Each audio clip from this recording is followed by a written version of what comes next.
자, 오늘은 텐서플로우를 활용해서 딥러닝을 쉽게 진행하는 방법을 제 나름대로 정리한 방식대로 설명해 드리도록 하겠습니다. 텐서플로우는 여태까지 1.0 버전하고 2.0 버전 있었는데요. 1.0 버전에서 2.0 버전으로 넘어오면서 많은 문법이나 체계들이 바뀌었습니다. 좀 더 쉬워졌습니다. 그러면서 케라스라고 하는 걸 적극적으로 활용하게 되었는데요. 무슨 얘기냐면 여기 보면 이 좌측에 있는 코드들이 텐서플로우 1이고요. 얘는 텐서플로우 2, 이거는 텐서플로우에서 케라스를 활용을 해서 좀 더 쉽게 작업을 하는 방법들이 이렇게 적혀져 있는 겁니다. 아마 코드량이나 이런 것들이 텐서플로우 1보다 텐서플로우 2가 적고요. 텐서플로우 2보다 케라스가 훨씬 적은 작업의 체계로 이루어져 있습니다. 그래서 저 같은 경우에는 케라스를 주로 활용을 합니다. 그래서 케라스를 활용을 해서 진행하는 방법을 설명드리도록 하겠습니다. 설치하는 것부터 천천히 진행을 할 거라서요. 한번 여기에다가 아나콘다를 설치를 하겠습니다. 아나콘다는 혹시 모르는 분들이 계실 수 있기 때문에 설명을 드리면, 이 아나콘다 사이트에 들어가시면 여기에서 다운로드를 하게 되면 누구든지 무료로 활용을 할 수가 있습니다. 이렇게 하신 다음에 아나콘다가 켜져 있으면 환경이 있는데, 저 같은 경우에는 다양한 환경들을 미리 설치해서 활용을 하고 있습니다. 그런데 제가 아마 유니티 딥러닝을 시리즈로 차례대로 저도 스터디를 하면서 만들고 있는데요. 이거 같은 경우에 지난 시간에 제가 만들어 놓은 거고, 지금은 한번 그냥 만들어 볼게요. 텐서플로우, 이거는 제가 이 영상만 만들고 지울 거기 때문에 테스트라고 하고 만들겠습니다.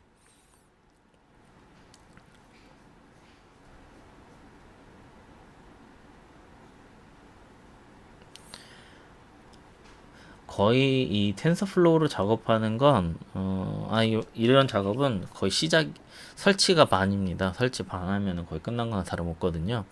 자, 이렇게 하신다 홈으로 가셔서 텐서플로우 테스트에 필요한 것들이 몇 가지 있는데요. 여기 CMD 프롬프트랑 그리고 주피터라고 되어져 있는 것도 꼭 필요합니다. 주피터는 웹브라우저 베이스로 운영이 되는 플랫폼인데요. 여기 써있네요. 웹 베이스드 인터랙티브 컴퓨팅 노트북 환경이다, 뭐 이렇게 되어져 있습니다. 상당히 활용하기 편하고 최근 많이 활용이 되고 있는 추세입니다. 나는 이런 설치하는 과정이 너무 복잡하다, 그런 분들은요, 여기에서 콜랩이라고 해서 구글에서 텐서플로우 주피터를 활용하기 편하게끔 만들어 놓은 사이트가 있습니다. 주피터 환경이 이 콜랩 환경하고 똑같거든요. 지금 되어져 있는 거는 이제 제가 나름 정리를 해서 쉽게 하는 방법, 저희가 지금 할 작업들을 미리 제가 한번 해본 겁니다. 자, 주피터를 한번 열어보시면 창이 하나가 뜨고요.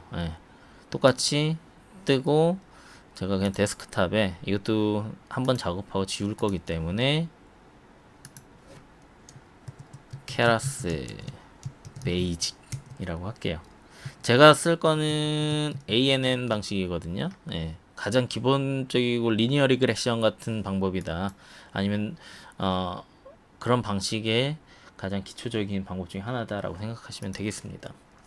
자, 그러면 판다스라고 해서 이것도 많이 활용이 되는 친구이거든요. 요거 맨 처음에 이렇게 하게 되면 판다스가 없다고 나와요. 오늘은 이렇게 하나하나 A키 누르면 위에가 생기고, 혹은 이 플러스 키 누르면 생겨요. DD 두 번 누르면 지워지고, DD.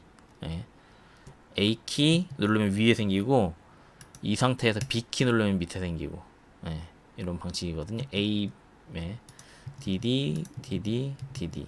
저도 뭐 모든 단축키는 다 아는 건 아니고, 단축키 같은 경우에는 헬프에 보면 키보드 쇼컷에 설명이 나와 있습니다. 저도 한 서너 개밖에 몰라요. 이렇게 하신 다음에 여기에 느낌표 하시고 pip install pandas 해서 컨트롤 엔터 하게 되면 이제 설치를 진행을 할 거고요.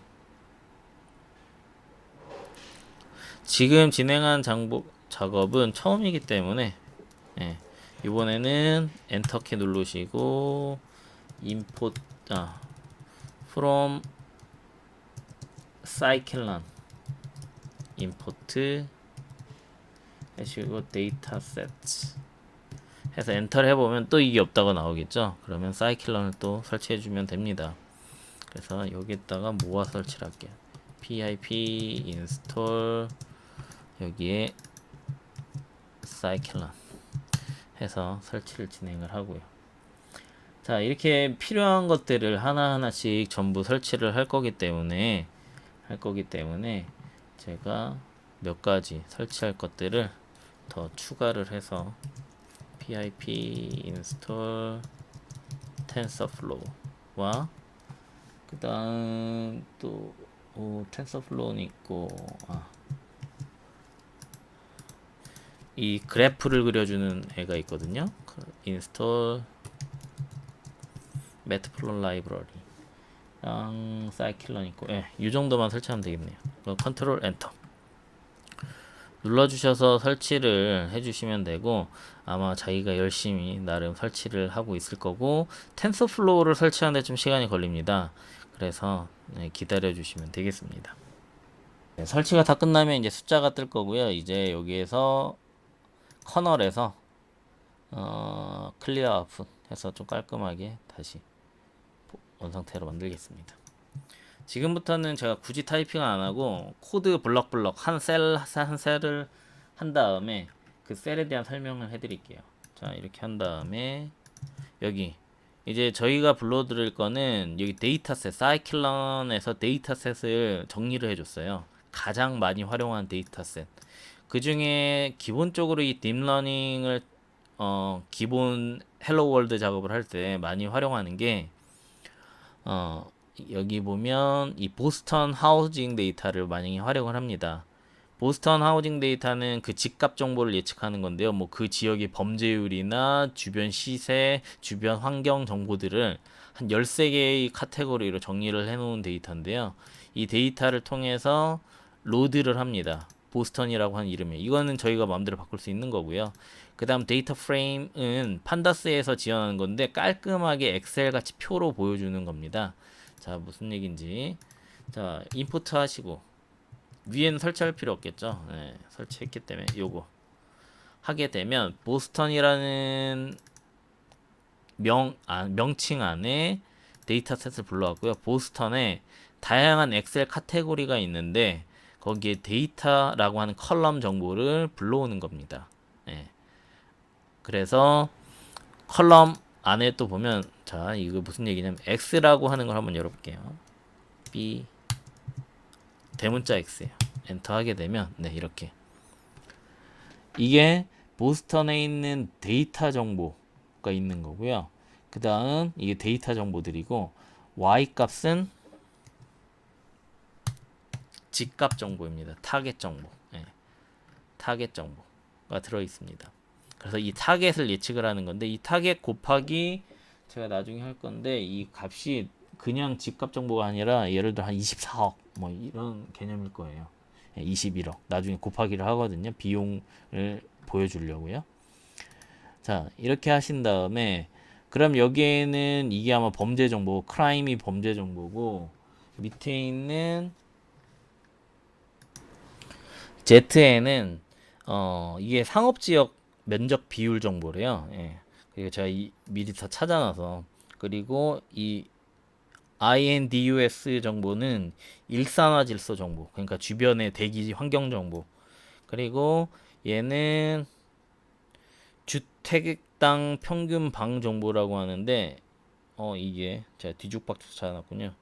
그 다음 14가지 카테고리를 쭉 읽어드리면 인구 중 하위 계층의 비율, 인구 중 흑인의 비율, 학생 교사의 비율, 뭐 거주 지역별 비율, 그리고 이게 보스턴이기 때문에 찰스강 주변에 위치해 있는지 안 위치해 있는지를 이게 0101이 그런 정보들도 있고요. 그 다음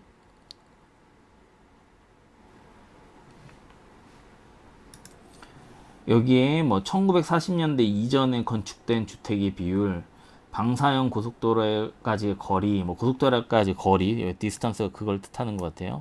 근데 이게 미국 데이터이기 때문에 뭐 몇 마일 뭐 이렇게 돼 있을 것 같아요. 저도 잘은 모르겠지만. 그 다음 직업센터까지의 거리, 각각이 거주자의 직업까지의 거리, 그리고 재산세율 뭐 이런 게 있는 것 같습니다. 그 다음에 y 값이 중요한 거, y 값이 집값이다. 네. 그래서 여기 있는 한 컬럼에 쭉 이 정보들을 종합을 해서 이 집값을 비교를 해서 이 정도의 가성비가 나오는지를 파악을 하는 겁니다. 자, 그 다음에 쭉 이제 텐서플로우를 불러올 건데요. 텐서플로우에 as tf는 약어가 되겠고요. 그 시퀀셜은 맨 처음에 초기화하는 정보라고 생각하시면 돼요. 댄스 레이어라고 해서 한마디로 딥러닝 신경망 구조가 활동을 하는 고밀도 레이어라고 많이 말을 합니다.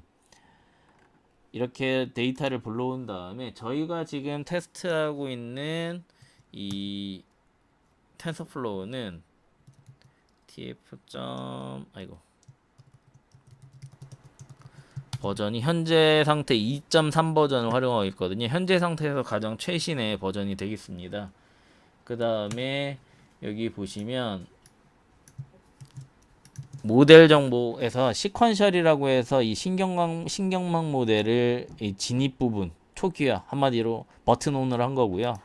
여기에서 댄스 레이어 그래서 렐루 방식의 액티베이션 함수를 갖고 있는 댄스 레이어를 가지고 고밀도 레이어를 가지고 13개 층 28개 13개 8개 한 다음에 이게 딥러닝이라고 하는 건 댄스 레이어가 4개 이상 모였을 때 딥러닝이라고 하고 댄스 레이어 같은 게 한 개밖에 없으면 머신러닝이라고 얘기를 하더라고요. 그런데 이렇게 한 다음에 맨 마지막에 모델 add dense 1이라고 되어져 있는 건 이 y 값을 예측하기 위한 한 가지로 다시 모이는 이게 무슨 얘기냐면 여기 딥러닝 딥러닝 여기 보시면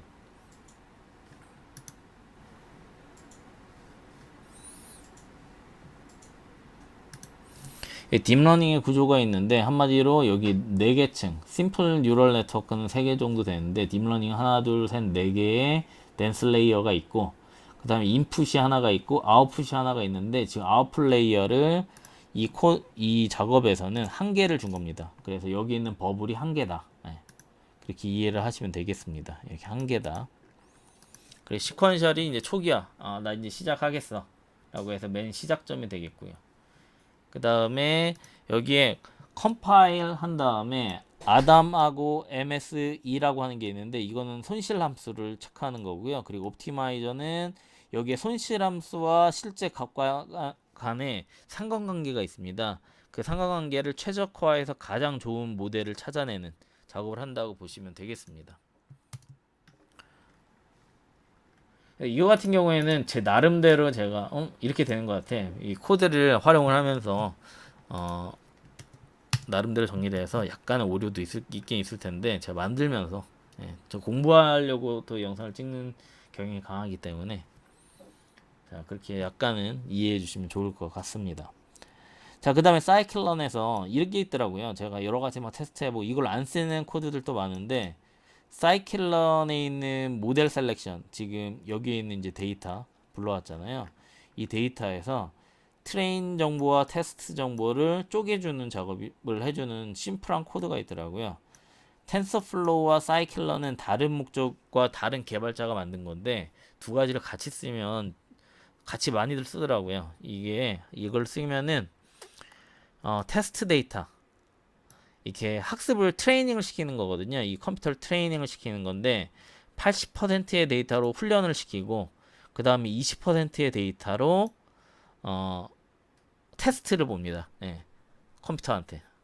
그래서 그 다음에 랜덤 스테이트는 여기에 있는 문제를 한번 예상 문제가 있는데 그걸 막 섞어갖고 주는 거죠. 80%의 예상 문제들을 컴퓨터는 학습 속도가 빠르기 때문에 전에 했던 거 또 나왔네 이렇게 파악을 할 수가 있기 때문에 그걸 섞어가지고 문제를 줍니다.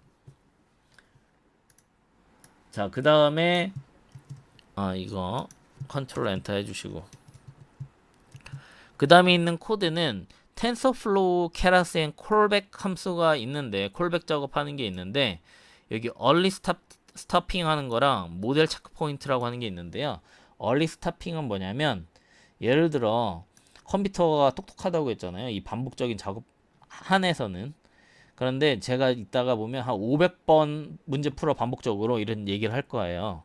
그렇게 하게 되면 얘가 500번을 다 풀기 전에 이 문제에 대해서 마스터를 했어요. 상관관계나 이 보스턴 하우징에 대한 다양한 주변 환경 정보들과 집값 정보들의 상관관계를 마스터를 했어요. 지 나름대로.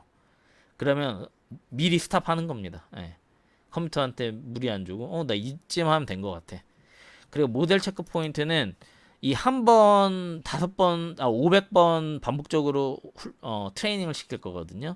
그 상황 속에서 매번 문제를 풀 때마다 얘가 점점 똑똑해지거나 미련해지거나 이런 작업을 반복적으로 할 거예요. 그 순간순간을 전부 저장을 하는 겁니다. 리얼타임으로. 예. 그게 모델 체크 포인트라고 생각하시면 됩니다. 그 다음에 그러면 이 라이브러리를 불러온 거고요. 여기에서는 이제 patience라고 해서 이게 한국말로 인내죠, 인내. 이게 뭐냐면 이게 로스 함수가 모니터링을 쭉 해요. 얼리 스타핑으로. 얼리 스타핑에서 모니터링을 쭉 하는데 계속 하다 보니까 얘가 솔직히 이게 손실 함수가 제로에 가까우면 좋은데 제로로 가기 전에 이 데이터가 몇 개 안 되거든요. 이 보스턴 하우징이 현재 한 2, 300개밖에 안 될 거예요. 하다 보니까 이 로스 함수가 한마디로 정확도인데 정확도 수치가 정체기에 머물러요. 네. 더 이상 상황에 뽑아낼 수가 없다. 정체기에 머물러요. 그래서 15번 이상 유사한 레인지의 값이 나오게 되면 스타핑을 해버린 거예요. 미리. 그러면 이거를 더 늘릴 수도 있죠. 100번까지 뭐 늘릴 수도 있어요. 근데 저희가 500번 테스트를 하는데 100번까지. 그럼 100번 동안 계속 유사한 값이 나오면 그냥 얼리 스타핑 하는 거예요. 그 다음에 모델 체크 포인트는 여기 보면 모델 이름을 HDF5라고 하는 확장자의 이름으로 저장을 할 거예요. 네, 저장을 할 거예요. 이게 모델이에요. 이 모델이 있으면 다른 프로젝트나 유사한 작업을 할 때 비슷한 환경이라면 이 모델을 그대로 가져다 쓰면 되는 거예요. 네. 그래서 요새 뭐 코로나 비루스나 뭐 이런 거 있잖아요. 그런 거에 관련된 모델을 만들었다. 그러면 공익적인 차원에서 다른 사람들한테 이렇게 배포를 하거나 공유할 수 있는 그런 아주 모델을 저장해 주는 작업을 하는 거고요. 그러면 현재는 이 파일을 제가 여기에 만들어놨죠. 현재는 HDF5라고 하는 확장자가 없어요. 네. 그러면 이제 언제 만들어지냐면 지금 만들어져요. 자, 이제 컴퓨터 이제 한번 풀어봐라라고 하는 문제가 명령을 주는 게 이 fit예요. 예. 너 여기 모델은 어디에 사용되냐면 여기 시퀀셜 신경망 모델 구조를 짜줬죠. 짜주었어요. 그 다음에 모델 만들었는데 이제 fit 한번 문제 풀어봐. 너 훈련해봐. 해서 xtrain과 ytrain 그리고 validation 데이터는 이제 검토하는 거죠. 너 공부 얼마나 했나 한번 보자. 라고 해서 X 테스트와 Y 테스트로 검증을 하고요. 콜백은 아까 전에 말씀드렸지만 여기 모니터 밸류 여기 이 변수에는 이제 얼리 스타핑 기능이 들어가 있는 거고요. 그 다음에 모델 체크 포인트는 에포크 반복을 500번 하는데 매 한 번 에포크가 일어날 때마다 순환 작업이 일어날 때마다 계속 모델 체크 포인트에 저장을 해놓는 겁니다. 현재 딥러닝 모델의 상태를. 그러면 그 다음에 이 모델을 내가 더 똑똑하게 해주고 싶어. 내가 배포를 했어요. 다른 사람이 만든 걸 가져다가 제 거에 관련된 정보를 집어넣고 계속 또 할 수도 있어요. 네. 그런데 이런 거를 이제 프리트레인드 모델이라고 하더라고요. 프리트레인드 모델. 사전 학습된 모델을 활용을 하는데 이게 가장 제가 제 경험상 가장 많이 활용을 했던 사례가 GCP의 프리트레인드 모델입니다. 예. 제가 이 구글 클라우드 플랫폼으로 논문을 한번 최근에 썼었는데요. 여기에서 어 잠깐만요. 딥러닝 여기 있다. 제가 여기 있다. 제가 최근에 이 논문을 한번 쓴 적이 있는데요. 제가 이 논문을 쓸 때 GCP를 썼거든요. 그래서 어떤 정보를 했냐면 제가 아무래도 건축과 교수다 보니까 여기 있는 것들을 건축 정보를 한번 만들어 보자. 그래서 한옥에 대한 걸 모르는 친구한테 한옥 정보를 데이터셋으로 줘가지고 한번 훈련을 시켜봤어요. 예. 그런데 이제 구글에서는 구글 포토라고 해서 이거에 관련된 사진 정보를 다량 가지고 있습니다. 그래서 그 사진 정보를 가지고 뭐 욜로라고 하는 거를 활용을 해서 한번 해봤는데 사실 여기 텐스플로우를 쓰지 않았어요. 그래가지고 이렇게 해봤어요. 그래가지고 이거에 관련된 사진 정보, 건축 전문 지식 정보가 있을 거 아니에요. 거기 있는 정보들로 쭉 훈련을 해가지고 해봤더니 제가 로컬 컴퓨터에서 만들었던 모델보다 GCP로 활용했을 때 모델 퀄리티가 훨씬 높게 나옵니다. 사진량은 똑같은데. 예. 그 이유가 이 GCP나 이런 데에서는 사전에 이 프리트레인드 된 모델이 있는 거예요. 예. 그네들의 사진 정보, 유사한 사진 정보를 또 모아다가 또 같이 훈련을 시키는 것 같아요. 그래서 적은 사진량의 정보만 가지고도 정확도가 여기 잠깐 나오는데 정확도가 이거 같은 경우는 분류 처리하는 건데 거의 93%가 나와요. 사진은 제가 많이 안 썼거든요. 한 만장? 네. 훈련할 때 만장 쓰고 이 객체 분류 얘의 구조 부재를 파악을 하는 거에는 한 500장 썼나? 네. 그런데 얘가 조선 시대도 건물도 있고 다양한 시대의 건물이 있잖아요. 그 시대의 건물을 파악하는 코드까지는 안 넣었지만 그래도 유사한 공포라든가 각각의 스트럭처 멤버들을 다 파악을 해내는 작업을 하더라고요. 어쨌든 이렇게 한 다음에 어디였니? 반복 작업을 하게 됩니다. 그리고 이제 한번 해볼게요. 컨트롤 엔터 하게 되면 쭉 훈련을 해요. 쭉 하는데 얼리 스타피 돼 있죠. 그래서 쭉 하다가 얼리 스타피 어떤 효과를 거둬주냐면요. 이제 끝났어요. 쭉 보면 171번밖에 안 했어요. 근데 여기 value loss 값이 한 20 언저리 계속 정체가 15번 이상 일어나는 거예요. 그러면 그만해도 되겠어. 현재 상황에서는 더 이상 볼 가치가 없다.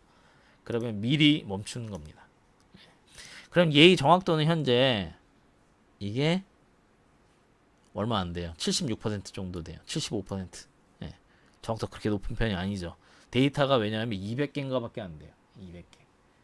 예. 그래서 데이터량이 그만큼 중요하고 이 딥러닝을 할 때 제가 항상 최근에 느끼는 게 제가 어차피 소프트웨어 공학자도 아니고 제 분야에서 딥러닝을 저에 맞는 스토리텔링으로 활용하고 싶은 건데 하다 보니까 진짜 유효한 데이터를 얼마나 잘 모으느냐. 예. 그래서 이게 이런 데이터들을 21세기의 천년 자원이라고 하잖아요. 예. 그래서 이런 데이터들의 정말 깨끗하고 좋은 데이터를 얼마나 모으느냐에 따라서 이 딥러닝 모델의 성과가 바뀌는 것 같습니다. 자, 이렇게 하신 다음에 자, 이제 모델 피트를 통해서 했고요. 컨트롤 C 하셔가지고 이제 그래프를 그릴 건데요. 그래프를 그릴 건데 X라벨에는 각각의 에폭 정보들 횟수를 현재 171번이 이루어졌죠. 그 다음 MSE는 이제 이 손실함수의 평균 정보들이라고 생각하시면 됩니다. 그래서 X와 Y축, X축과 Y축에 이러한 값들이 들어가고 그 다음에 그래프에는 손실함수 정보와 그리고 평균 손실함수 정보가 두 가지가 보여줍니다. 그래서 이게 평균 손실함수 정보고요. 이게 각 회당 발생하는 손실함수 정보입니다. 두 가지를 이제 비교해서 한번 보여줄 건데요. 살펴보면 자 여기에서 이 범례표가 없어서 그런데 두 가지가 어쨌든 손실함수 정보를 똑같이 보여주는 거기 때문에 유사하게 보고 이렇게 쭉 살펴보면 이렇게 유사하게 보일 겁니다. 근데 거의 여기에서는 손실 값이 0까지 도달할 거예요. 175원까지 가는데 이 0까지 도달하는 게 현재 76%를 맥시멈으로 봤을 때 0까지 도달한다. 이 상황에서 그런 의미입니다. 그래서 지금 이 그래프보다는 제가 다음에 영상을 찍을 때는 좀 더 보기 편한 그래프로 제가 바꿔서 다시 한번 보여드리도록 하겠습니다. 자, 그 다음에 여기에서는 제가 나름 또 정리를 아까 전에 말씀드린 이 페이션스 값을 얼리스탁 기능을 사실 안 써도 돼요. 안 쓰게 되면 지가 주먹 구구식으로 막 0에 가까이까지 막 만들긴 할 거예요. 그 다음에 500번의 엘포크를 모두 실행은 안 한다. 여기는 171번. 여러분들은 또 다를 거예요. 이 그때그때 달라요. 그 다음에 쭉 여기에서 이제 제가 나름 또 정리를 해놨는데 이제는 테스트를 하는 겁니다. 테스트를 하셔가지고 X 테스트에 있는 값을 한번 전체를 제가 한 20%를 따로 빼놨잖아요. 그 데이터를 가지고 한번 돌려보는 겁니다. 그래서 이 X 테스트에 들어가 있는 모든 데이터의 평균을 한번 해보니까 3,200달러 정도가 할인이 됐어. 네가 예측한 값이 실제 데이터 값보다 더 싸게 나왔어. 그 다음에 데이터에 의한 평균 집값은 이게 3,000, 한 300만원 정도 되는 것 같고, 이거는 22만 5천. 제가 여기다가 아까 전에 여기다 1,000을 곱한 거예요. 여기 Y 값에 1,000을 곱한 거예요. 이게 데이터를 줄이려고 좀 데이터가 컴퓨터 연산을 하기 편하게 작은 수로 줄여놓은 거였거든요. 그래서 1,000을 곱해서 이거는 500달러 2,000 집값이 2만 제가 0을 더 곱했어야 됐나? 어쨌든 한 이 정도 나왔다. 그 다음에 손실값의 평균 세트는 24%, 그러니까 한 75.7% 정도 나왔다. 이렇게 나옵니다. 이게 좀 더 좋은 모델로 만들어지면 이 MSE의 값이 거의 0에 가깝게 나올 겁니다. 그 다음에 여기에는 여기 바탕화면에 보면 이렇게 HDF5라고 하는 모델이 이렇게 생겨 있어요. B 해주시면 이제 모델 체크 포인트를 통해 가지고 이건 같은 디렉토리 안에 있어야 돼. 같은 폴더 안에 있어야 돼요. 이 상태에서 얘를 이렇게 로드를 해서 활용을 할 수도 있다. 지금 같은 경우에는 여기 있는 상태이기 때문에 그대로 활용을 한 거고, 그 다음에 여기에서는 얘를 데이터를 불러와서 테스트를 할 수도 있습니다. 그래서 이렇게 불러와서 각각의 작업을 한 사례를 보셨습니다. 자, 오늘은 우선 여기까지 쭉 진행을 해봤고요. 제가 조금 더 스터디를 해보고 정리를 잘 해서 이 다음에 작업을 할 때 다시 한번 설명을 해드리도록 하겠습니다. 우선 지금 진행하는 거는 여기에서 제 채널에서 제가 요새 하고 있는 게 유니티 딥러닝 테스트를 하다 보니까 유니티랑 딥러닝 연계해서 작업을 계속 하고 있거든요. 그거에 관련된 프로젝트를 요새 하다 보니까 이 프로젝트를 하는 와중에 조금 이러한 정보가 필요할 것 같아요. 나름 정리를 해봤습니다. 자, 이상입니다.